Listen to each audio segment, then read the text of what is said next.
Melihat catatan langkah Rusia melawan sanksi pihak Barat, Putin dengan gagah berani melawan sanksi ekonomi dengan langkah ekonomi juga, yaitu pembeli gas dan minyak bumi Rusia bayar pakai rubel yang backed by gold harganya dan juga bisa menerima emas selain bayar pakai rubel. Sehubungan dengan hal tersebut, banyak pengamat ekonomi dan pengamat militer mengatakan jangan-jangan dari awal Putin itu niatnya bukan hanya menyerang Ukraina untuk jadi pelindung perbatasan buffer country atas serangan NATO, di mana NATO telah mencaplok 12 negara pecahan negara ex-Soviet dalam 15 tahun terakhir masuk menjadi member Pakta Pertahanan yang hadir untuk melawan Rusia. Namun sesungguhnya Putin memang ingin menantang dolar, menantang hegemoni satpam dunia, menantang Amerika. Sahabat, video narasi kali ini disponsori oleh Santara, platform pendanaan untuk usaha Anda mendapatkan modal yang cepat dan murah melalui urun dana. Daftarkan usaha Anda di santara.co.id, di mana ada 300.000 member Santara, investor yang siap dananya untuk menjadi mitra Anda menanti di Santara saat ini juga. Kita kembali ke topik pembicaraan, Putin menantang dolar. Apa yang terjadi kalau kenyataannya sejak tahun 2009, di mana dolar tertantang oleh mata uang digital Bitcoin, ternyata Putin berada di belakangnya. Kita urai perlahan analisa konspirasi ini dengan sejarah kolonialisasi dan dolarisasi. Dalam strategi Lebensraum atau living space atau mempertahankan hajat hidup sebuah wilayah, maka mengkoloni sebuah wilayah untuk diambil kekayaannya adalah hal yang biasa dilakukan oleh negara-negara kuat. Tiongkok menggunakan strategi kolonialisasi 5.0 yang menggunakan pendekatan ekonomi atau economic approach di dalam mencaplok kekayaan sebuah wilayah. Kolonialisasi 5.0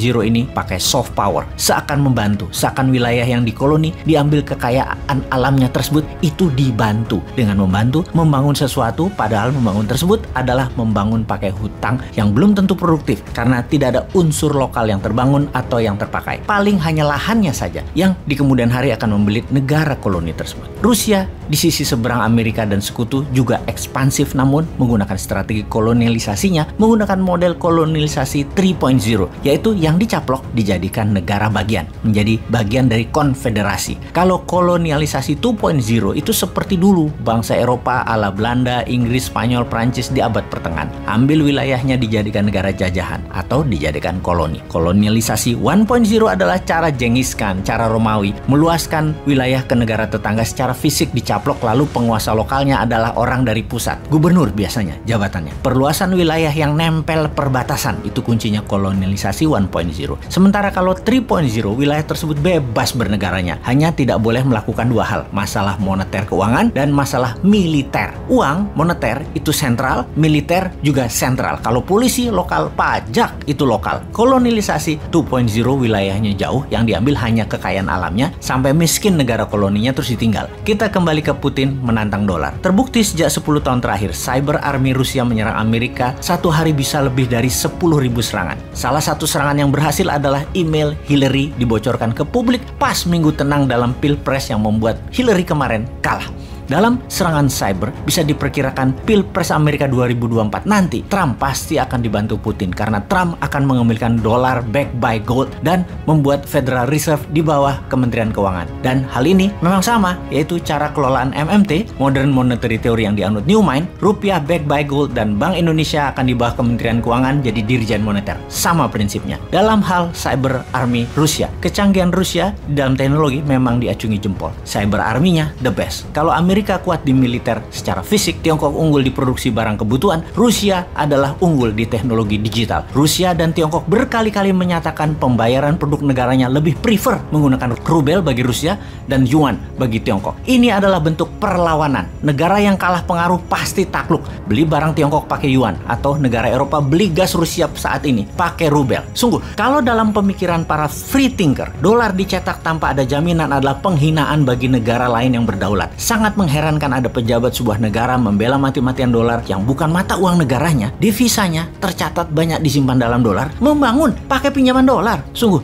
taklik buta pada dolar adalah kebodohan hakiki karena mencerminkan ketidakberanian untuk berdaulat. Kedepan Newman harus bermain lebih cantik. Hal itu semua untuk mengingatkan kita semua. Karena bener deh, dolar yang dilepas jaminan emasnya sangat tidak adil. Newman tidak suka karena Newman manusia bebas. Free thinker. Kita menelaah senjata tekan berikutnya, yaitu Bitcoin. Bitcoin yang di awalnya diterbitkan sejumlah 21 juta Bitcoin, hingga saat ini sudah beredar sekitar 18,9 juta Bitcoin yang berhasil ditambang atau yang ada di dunia. Adapun Satoshi mewakili sepersejuta Bitcoin. Satoshi adalah unit terkecil dari Bitcoin cryptocurrency. Ini dinamai oleh Satoshi Nakamoto, pendiri protokol yang digunakan dalam blockchain dan cryptocurrency-nya Bitcoin. Sebentar, kita berhenti sebentar. Kita bertanya, who is Satoshi Nakamoto? Jawabannya, ternyata tidak ada manusia realnya. Ini ciptaan rekaan semata di mana untuk menjaga kerahasiaan dan jumlah Bitcoin yang beredar selalu tetap, maka kunci mother chain blockchain-nya BTC atau Bitcoin dibuang, hilang. Jadi holy grail-nya cryptocurrency. Lalu kita teliti secara seksama, ternyata 70% transaksi awal-awal pembelian Bitcoin adalah akun-akun dari Rusia. Jangan-jangan memang mainannya Rusia. Nama Jepang-Jepangan ini hanya kamuflase. Sejarah Bitcoin sebagai alat tukar atau alat bayar, yaitu pertama kali dipakai untuk membeli 2 loyang pizza. Kurang lebih nilainya pizza tersebut adalah $8.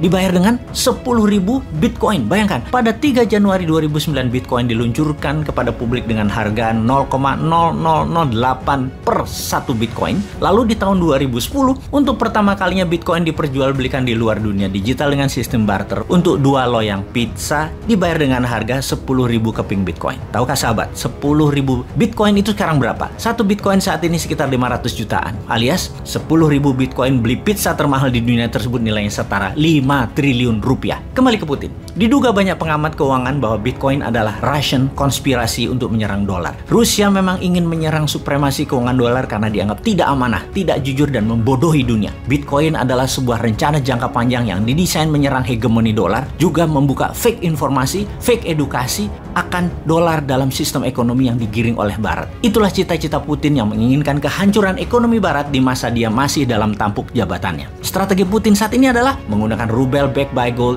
juga membayar dengan emas terhadap minyak bumi dan gas Rusia, kemudian mempromosikan Bitcoin sebagai alat bayar digital di dunia komersial di luar Rusia tentunya. Kemarin baru saja diumumkan, Gucci, sebuah brand fashion kenamaan, menyatakan bahwa mulai bulan depan akan menerima cryptocurrency sebagai alat pembayaran. Ini adalah salah satu hasil pertemuan terakhir Putin dengan pemimpin Prancis Emmanuel Macron yang mengkode untuk Prancis memainkan cryptocurrency, di mana kemudian Gucci merespon, dan sebentar lagi Balenciaga, Bottega Veneta, Alexander McQueen, dan Yves Saint Laurent akan menerima kripto sebagai alat bayar. Sementara itu di Indonesia, walau belum sebagai alat tukar, rasanya sebentar lagi sih, transaksi kripto di Bursa Indonesia dalam 2 tahun ini meningkat tajam. Bahkan dalam catatan keuangan dari Bapepti, per hari transaksi di bursa kripto di Indonesia nilainya per hari 2,8 triliun rupiah. Dibanding dengan Bursa Efek Indonesia yang berdiri lebih dari 30 tahun, transaksi per hari rata-rata hanya 9 triliun rupiah. Kita bandingkan dengan New York Stock Exchange, transaksi per harinya adalah 62 billion dolar atau 100 kali transaksi di Bursa Efek Indonesia. Kemudian